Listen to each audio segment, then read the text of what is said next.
So I thought it'd be fun to do something a little bit different. And I thought I would rank every single piece of gear that I used in the studio in 2025. I grabbed my favorite plugins that I used. I've got my speakers, I've got MIDI keyboards, I got guitar pedals. I just want to say, just before we jump in the video, that I'm not sponsored by anything here and I just buy it on my own accord because I love trying gear. This is just gear that I use basically on a daily that I loved or maybe I didn't love so much. Let's jump right in. The rankings for the tier list, keeping it super simple. It's just S, A, B, C, D. Very simple. S tier is going to be the best, D tier is going to be the worst, and sometimes it might be a value thing, sometimes it might be a usefulness thing. So I'll explain what I used with the gear if you don't know it, and then I'll tell you whether it was useful or not useful, or maybe the price was too much, and that's going to justify where it lands. So let's just jump right in. So first things first is going to be my tube microphone, which is the Apex 460B.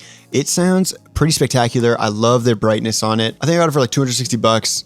Like in 2016. So it's been kind of one of my trusted mics for a long time.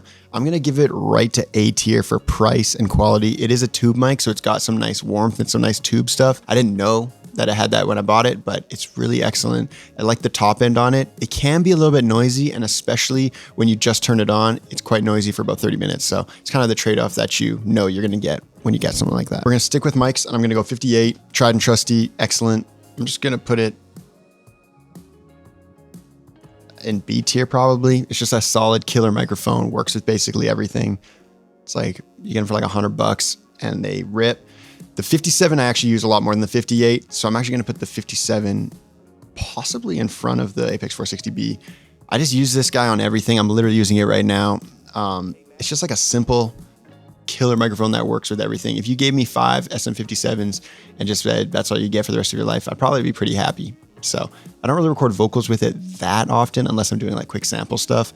But when it comes to recording dual acoustic, like stereo acoustic stuff, I really like using the 57 on like the boomier stuff. Next, we're going to the D6. I don't record drums very often, but I'm just going to throw in the microphone category, the D6. I love it on kick or on like lower frequency instruments. Got such a nice peak on it as well. So it kind of has a little bit of punch to it. Really excellent mic. The Audix, I think it's called the F9. It's a pencil mic from this drum mic pack that comes with the D6 as well. And I use it basically for the last 2 years straight using stereo pair pencils, or I would use the 57 and the pencil condenser on the higher frequency stuff for the guitar. And I loved how it captured such detail and clarity on the top end. So I'm going to give it A tier. I'm a really big fan of those mics, and I'm sure there's a bunch of other great ones as well, but because I had these from a drum pack, I was like, yeah, that's great. I think something for next year is get a lot more microphones, just like cycling through them, just seeing what different textures and qualities I can get. I'm going to make an edit right away, which is I don't record drums enough for me to maybe justify the D6. So I'm going to move it down to A. It's a killer microphone. I love it. I just don't think I use it enough, and that's why it's dropping a tier. SM7, my friend had it and I borrowed it for quite a while. It's excellent. So we're moving that down to the A tier. I think I'm happy with my microphones there. We had the SM7, which my homie had, and he brought it over and I used it for a bunch. Kind of caused it to be a little bit noisy. I will say a great story about the SM7. I was recording and there's a bunch of construction going on outside and it was kind of insane. No condenser could be used. We used the SM7, which is a dynamic mic, and it actually had a super clear, great performance on it. We were able to record for the entire day.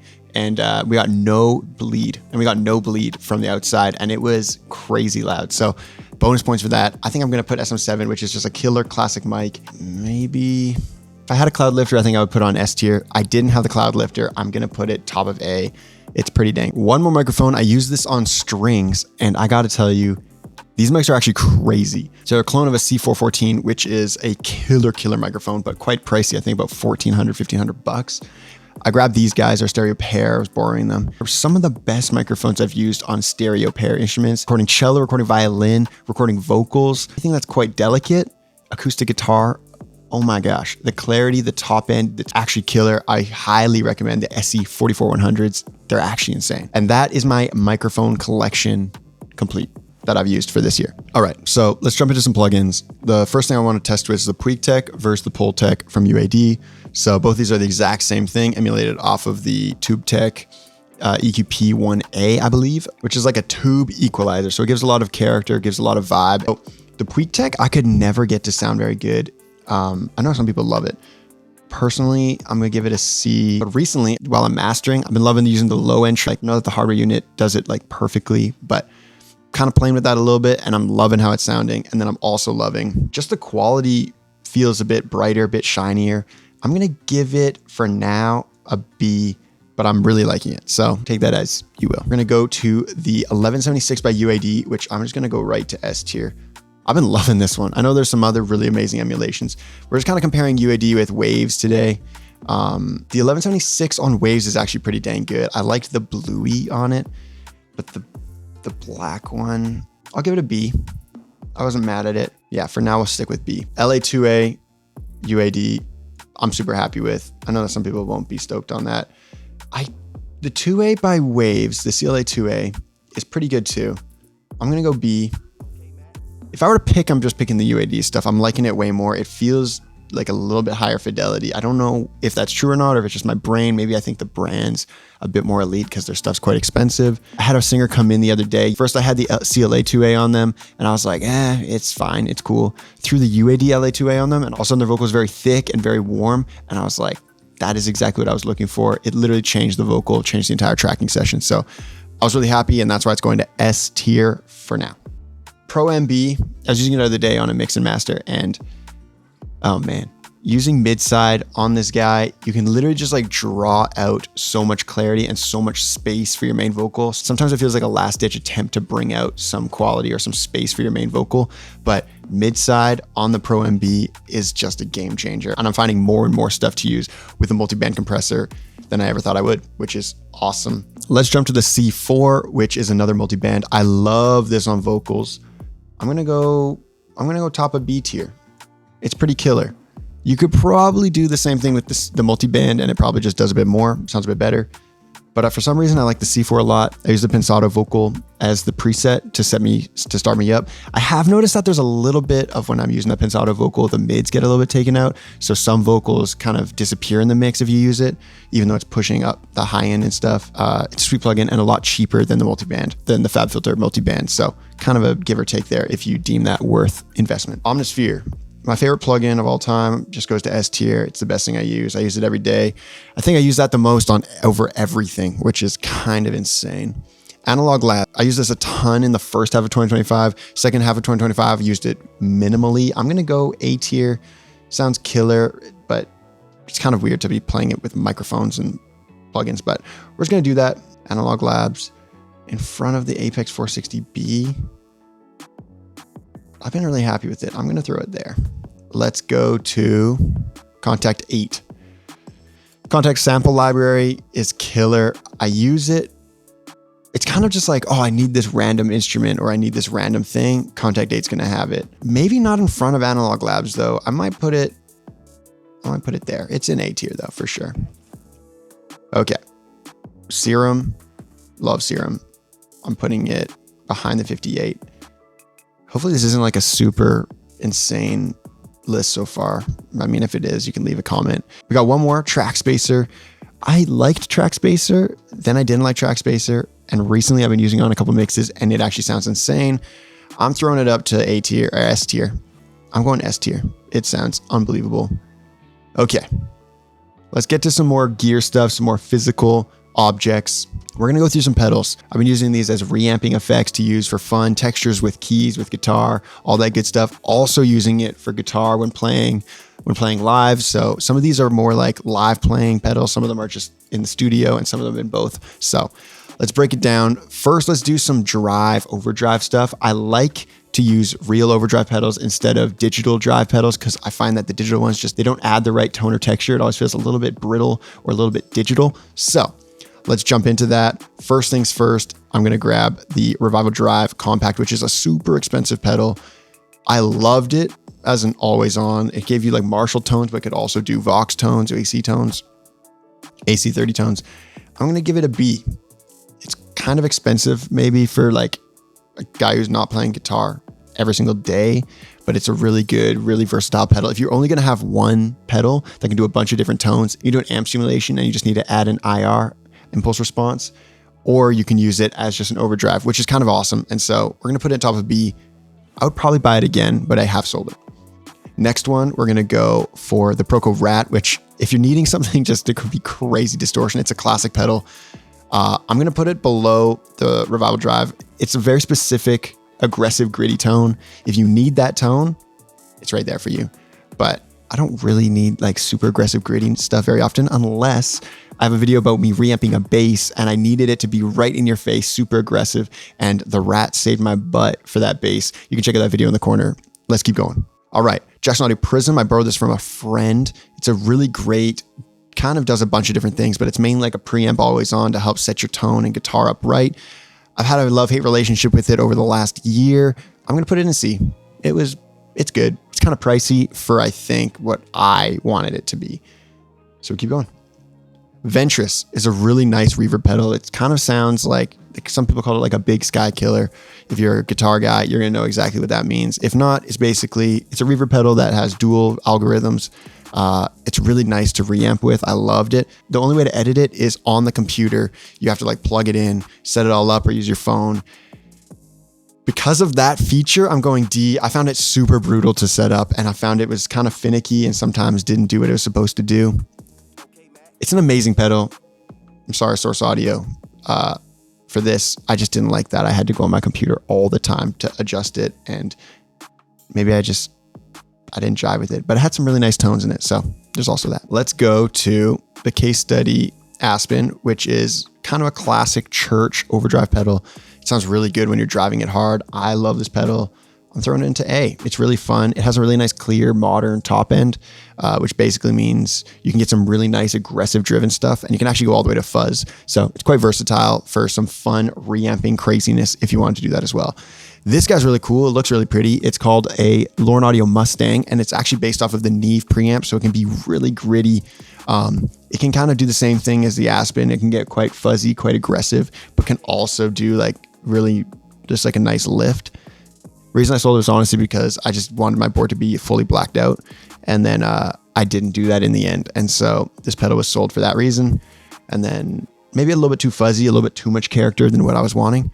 Super sick pedal. I'm actually going to put it, I'll put it there. Yeah, it's sweet. You're going to see a lot of guitar pedals because I've been kind of crazy this past year. I've been kind of jumping in and out of trying a bunch of stuff. Bondi Squishaz, it's a compressor. I feel like this thing just makes my pedals sound, or my guitar sound way better.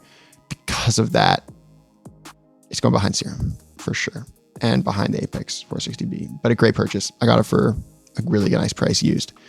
Julia's a really cool vibrato-y thing. I loved actually using it for keys when you need like an analog vibrato. I sold it because I was shifting to some other things like the H90, which we'll see in a moment. It's actually amazing. I'm going to put it in B. Great pedal. This is an absolute mess of a gear thing. All right, next one, Kaleen CP71. It is so cheap and an amazing EQ. It's dead silent. It's better than the Boss GE7. If you're getting into pedals, I highly recommend this EQ. It's like 30 bucks or 50 bucks. It's awesome. Keep going. The Tone Press is another classic worship compressor. It was a little noisy and a little bit big for my board. Really like the tone. I'm going to put it at top of C. I got rid of it pretty quickly because it was kind of massive, even though it sounds incredible. This is my favorite tuner. It's called the ST300 Mini. It tunes everything so well. You can actually like dial in your guitar's intonation and everything with it because it's so exact. It's awesome. I'm going to go in A. It's really nice for violin if you're tuning stuff, or you have to have a pickup for that, but tuning cello or tuning violin, it's awesome. Tonex. I use the VST all the time. You know what? Let's add some guitar VSTs in here. Okay, let's keep going. I've added a bunch of guitar VSTs, which I hope will be interesting and fun to go through. Let's keep doing pedals until we're done with those. Let's just jump to Super Clean. Is the best sounding clean boost I've ever had. It makes your guitar just sound better. I'm just going to throw this right up to, I'm actually going to do the tuner better than that because it's so good and so exact. Maybe actually just clean that up. Tonex pedal. I use the VST mostly for when I'm working and creating, when I'm producing. So maybe the Tonex goes down to here and then I'll throw the VST up higher. I just feel like sometimes I feel like the pedal feels obsolete because I'm just using the VST all the time. Let's keep going with the pedals. Halcyon Gold is a Klon emulation. It sounds awesome. I'm going to put it under the Mustang, but it's really good. I use it as my always on. Brothers AM. This pedal is really expensive, gives you two really cool versatile tones. I didn't like it at all. I found I couldn't jive with it for the price, how much I spent. I was not happy. Yeah, I sold it. Strong Timeline, a legend in the game. Loved it. I'm going to put it in B. It's a really good pedal. If you need a good delay and you want to reamp with stuff, I would highly recommend actually using it. It's got a really nice menu system. It's really fast. It's like the greatest delay pedal of all time, probably. I just wanted to move to something a little bit different, a little more modern. I actually went for the H90, just a bit more versatile with a couple of things that it can do. But anyways, let's go to the H90. H90 is a crazy expensive pedal. So I love it. I have not explored it enough, but it's got so much different textures and stuff. I'm going to put it at the top of B, and this is not because of the sound quality. This is because it is literally over $1,000, which hurts the bank account massively, but I love it. I'm not going to sell it. It goes there. The mood, loving. I'm going straight to S tier.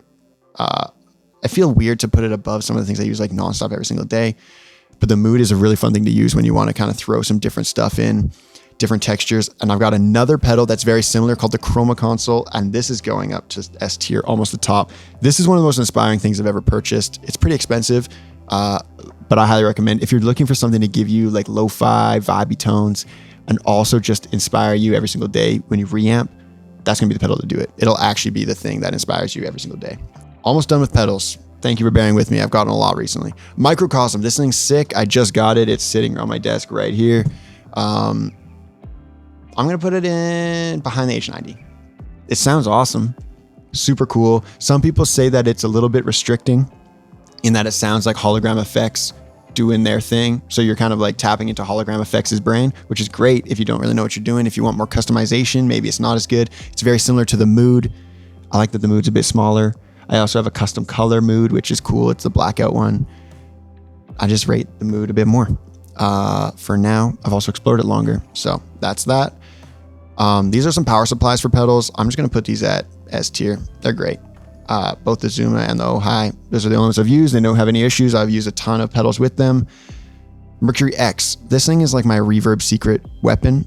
If I need like really cool springy stuff, I send out, I'll reamp my guitar, send it into that guy, get a really nice spring, which I think is solid, but also like the really big, cloudy, wide, humongous reverbs if you're needing kind of more scoring stuff. It's killer. Let's keep going. Any more pedals? The MIDI MC6 is great for playing like live. You can initiate different textures and tones with that through Ableton, or how I use it is I control my entire pedal board with it. I'm going to put it in A. It was a great purchase. Okay, we're done with pedals. Thank you for bearing with me. I know some of you guys are not super keen on the pedal boards, but let's jump into guitar VSTs, which I feel like I just try so many of these. Right off top, let's go with Tone X one, or the Tone X. Tone X, I'm going A. It sounds insane. I also got it free with the Tone X pedal, so maybe that's an extra double win. Tone King by Neural DSP is probably my favorite my guitar has sounded, and I didn't realize it until I tried some of their other ones.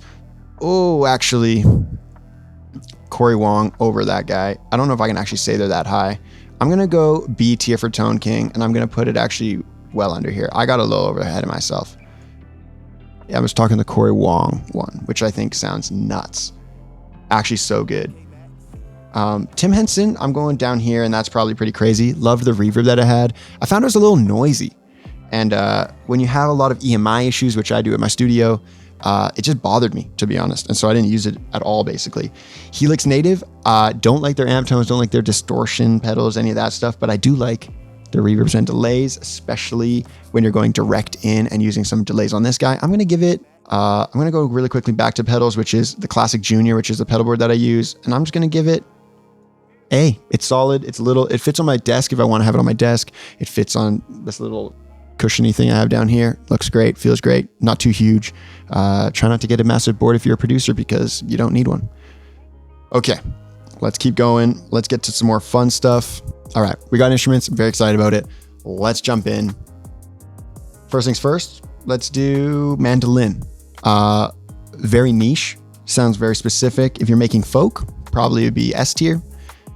I do some folk, to be honest, a little bit. I will give it B tier because I don't use it enough to justify it sometimes. But if you're making country as well, it's really nice. It's really great to thicken up acoustic guitars.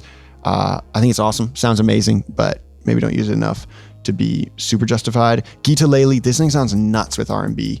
I'm going for price too. I think I got it used for like $50. I'm throwing it up here. I don't use it as much as Serum, but I love its feels and sounds. Let's jump to, I think this one's the violin. Gosh, it's so hard to play. So hard to play. Love when people are good at them. I'm not so good at it. We're gonna go, I'm practicing and learning. I'm gonna go B tier. Cello sounds better than violin off top because it's a bit warmer, a bit richer. I suck at it. I'm going bottom of B, but I wanna learn, I wanna get better. Great purchases because I'm learning, so maybe do I bump them up to A? Nah, we'll stick there. Arturia MK3 Keylab looks awesome. If that matters to you, I'm gonna throw it in here. I also use another MIDI keyboard called the Nectar LX88, and my hot take is I like this one a lot more than the Arturia keyboard. I'm gonna throw the Nectar up here. It's super cheap. I'm actually gonna drop the Arturia down to B. It's so pricey. It's so pricey for what you're getting, maybe. I mean, you get Analog Labs Pro, which is sick. I like the Analog Labs one. It is semi-weighted, or it's synth weighted, so it's just super, it doesn't have like that much weight to it. The Nectar's huge, it's LX88, but it has semi-weighted, so it just feels a little bit better. I like the full keyboard, and I just feel like I play better piano, play better notes, play better parts on the Nectar. Instruments, we're still going. P-Bass, love the sound of the P-Bass. It's really punchy, really sweet. I'm just going A. Feels great, sitting right there in my guitar stand. Next one. Are we done with instruments? All right, that's it for instruments. Let's get to more studio stuff. All right, moving to the Silver Bullet, which is my first hardware unit. It is really expensive, $2,000. I actually have a video showing you the A-B comparison, running everything into the Silver Bullet and then just running it in the box. So you can check that out and see if it's worth the money. I think it's really worth the money, but I'm also recognize it's $2,000, but I'm running everything through it. I'm biased. I'm going A. I should be going S tier with the amount I've spent, but because it's so much, do I put it down? No, I'm going S tier. It's S tier. It's so good. Love it. Kali Audio LP6s. Excellent. Excellent speakers. I've had them for probably 5 years now. Love them. I'm going A. I'm really happy with them. They sound great. They look really pretty. I like that the white outside, black inside, I think is cool. Kind of matches like the desk and the Apple products and stuff. Shure 1840s, I believe. Shure 1840s is more open back mixing headphones. I think they sound great. I don't use them that much, maybe. So I'm gonna go B. These guys, ATH-M 50Xs, they go right to the top. I use these all the time, nonstop. 44-100s down a little bit. They sound great, but I don't use them that much. These guys, they're like Gator desktop mounted speaker stands, and when you're needing to save space, love it. I'm gonna go B. They're solid. They shake a little bit, but they haven't gone anywhere. I haven't dropped my speakers. I'm happy with them. Now I wanna address a very cheap thing that I have, but has saved my life, which is these little quick release plates. And sorry, that was probably super loud, but they're quick release plates. They allow me to just switch microphones really fast. Here's the thing. I got some off Amazon that were called On Stage Quick Release. We're going to the bottom of D. They didn't fit, they didn't work. They were horrible and awful. And then I got these quick support or ultimate support quick release plates. And these ones right here. And they work perfect. I'm going B tier. I'm going A tier. They're so helpful, so useful. When you're kind of weird like me and you just want things to work well and work fast, that's how it is. Here is the tier list. This is all the gear that I used for the year. Every single thing that I tried, messed around with, loved, hated, maybe not all the plugins, but if you want me to do more of these, let me know in the comments below. Hope you enjoyed it. And if you're wanting to try something out and it's something here in this list, let me know. I'd love to give you some insight onto my experience with it and maybe some thoughts on whether it's worth purchasing. Thanks so much for watching. Hit that subscribe button if you like the content. And I got another cook-up coming for you in a few days. I'll see you guys later. Happy holidays. Merry Christmas.